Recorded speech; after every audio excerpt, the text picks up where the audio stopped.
Mes premiers mots seront des remerciements, bien sûr. Merci à André Bellon et merci à l'association pour une constituante pour cette invitation récurrente tous les 22 septembre. Et chaque année, c'est un plaisir pour nous, pour les clubs Penser la France, de nous retrouver à vos côtés. Mais nous ne sommes pas simplement là pour nous souvenir. Nous ne sommes pas des nostalgiques. Certes, nous aimons à nous rappeler l'histoire glorieuse de la France, de notre France.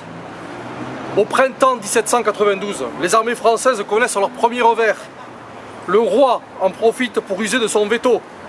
Les insurrections se succèdent, celle du 20 juin, puis celle du 10 août. C'est alors l'arrestation de Louis XVI et son incarcération au Temple. Dans le même temps est convoquée une convention nationale, une constituante élue au suffrage universel. C'est dans ce contexte que retentit l'immense joie de la victoire le 20 septembre 1792 au moulin de Valmy sur l'ennemi prussien déjà. Le lendemain, le 21 septembre 1792, la Convention tient sa première séance. Abolition de la royauté et proclamation de la République une et indivisible. C'est tout cela que nous fêtons aujourd'hui, mais pas seulement. Si nous sommes réunis ce soir, c'est aussi pour dire notre très grande colère. Mais qu'ont-ils fait de la République, ce bien précieux de la nation?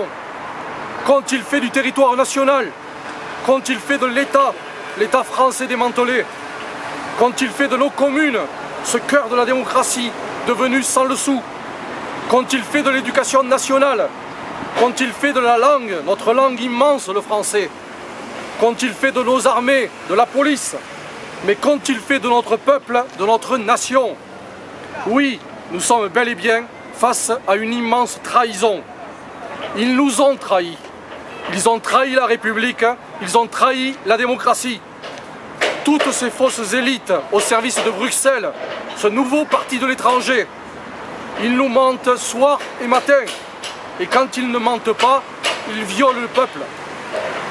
Nous n'oublions rien. Souvenez-vous du référendum de 2005. Quand le peuple, quand notre peuple, avec l'instinct qui caractérise les grands peuples, refusa ce malheur imposé, dicté par Bruxelles. Face à ce refus magistral, ils organisèrent alors le viol collectif de la nation. Souvenez-vous de cette infamie, le vote du traité de Lisbonne en 2007. Un immense viol collectif. Mais quelle honte que ces partis libéraux, de gauche, de droite, qui font profession du mensonge et de la trahison.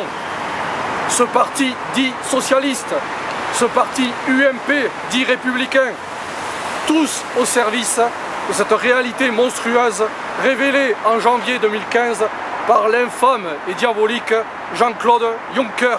Je le cite.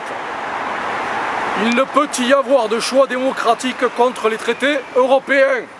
Quelle honte!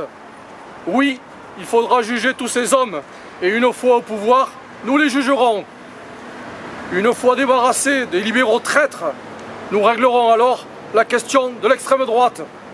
L'extrême droite à la niche, qu'elle n'aurait jamais dû quitter. C'est cela la révolution républicaine, hyper républicaine, que nous voulons porter. Comment? Ou c'est la question que faire? Nous devons travailler au soulèvement républicain des Français, au soulèvement républicain de la nation. Notre objectif est limpide. Il faut mettre la République debout. Il faut refonder les grandes institutions de la République. Il nous faut réveiller l'esprit républicain qui est dans chacun d'entre nous. Réveiller par tous moyens ce grand esprit français. Nous devons en un mot redonner le pouvoir au peuple. Nous devons appeler tous les Français à se mobiliser partout où ils se trouvent. Ici, avec nos organisations, notamment le mouvement pour une constituante, demain avec l'élan magistral d'une nouvelle résistance républicaine et nationale. Voilà le message et l'appel que nous devons répéter sans cesse. Vive la République et vive la France.